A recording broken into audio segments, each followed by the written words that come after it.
Hey YouTube, this is New York Half-Ass Prepper.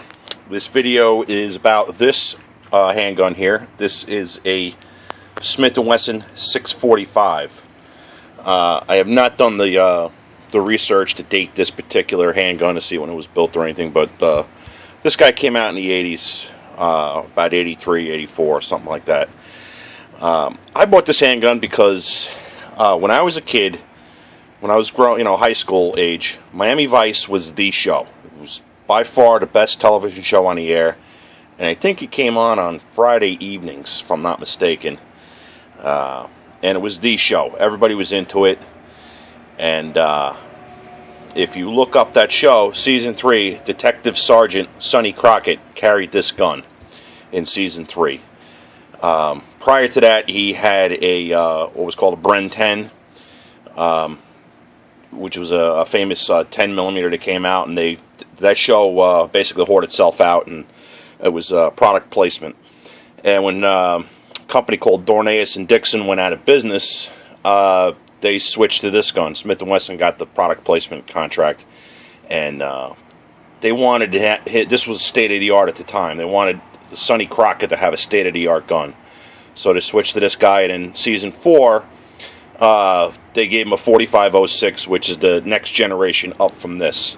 Now I'm skipping ahead in my normal progression of the handguns a little bit because my good friend Travis, DJ Alkaline 1, expressed some interest in buying a 4506, and I suggested to him to maybe look at this gun instead of the 4506. And the reason for that is the grips.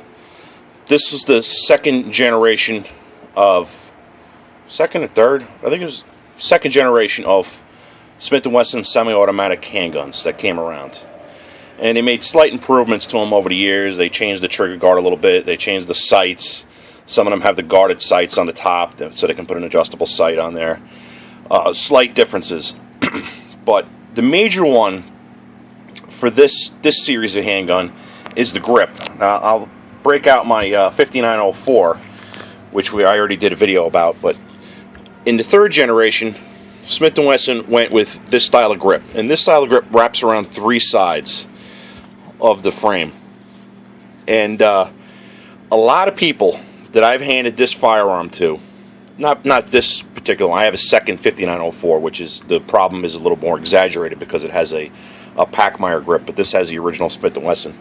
But a lot of it makes it feel like a 2x4, and you can't get your hands all the way around it. And a lot of people have complained about the three-piece wraparound grip. The 645 doesn't have that. It has a two-piece grip, similar to a 1911, that screws onto this side and this side of the firearm. And it's wood, and it's classic, and it makes it really nice feel. It gives you a nice 1911 style feel. So Travis, I know, is a little guy. I've met him in person, and he may have more luck with this firearm. But I'm going to have both of these out at Ebomi Shoot, so you can actually make up your mind. I don't know if anybody's got a 4506 that we can bring out. Maybe Hornet Fixer could bring his out there. But anyway, this is a Smith & Wesson 645. It's phenomenal. I love this firearm. It's awesome. It's 8 shots of 45 ACP. The magazines are very similar to a 1911 style. In fact, the previous owner marked it 645 to avoid confusion.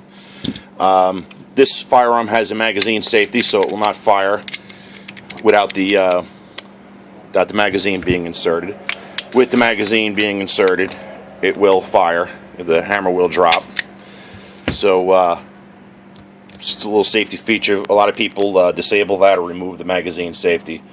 But if you're nostalgic like me and you want a good classic Smith & Wesson, 645 is a very nice choice. All your classic Smiths are really nice firearms. They go bang every single time. But this has a special place in my heart because it had Show Miami Vice. I was a huge fan of that. I had the pastel shirts and all of that stuff when I was growing up. So it has nostalgia. I even have the shoulder holster for this. I can run around looking like Sonny Crockett, at least in Season 3. So that is and this gun's very accurate. I had it out at the range. Really good shooter. This one, not so much. This one I'm all over the target with, but this guy I can dial in very nice.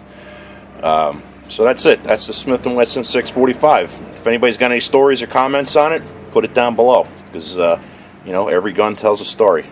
I'm out.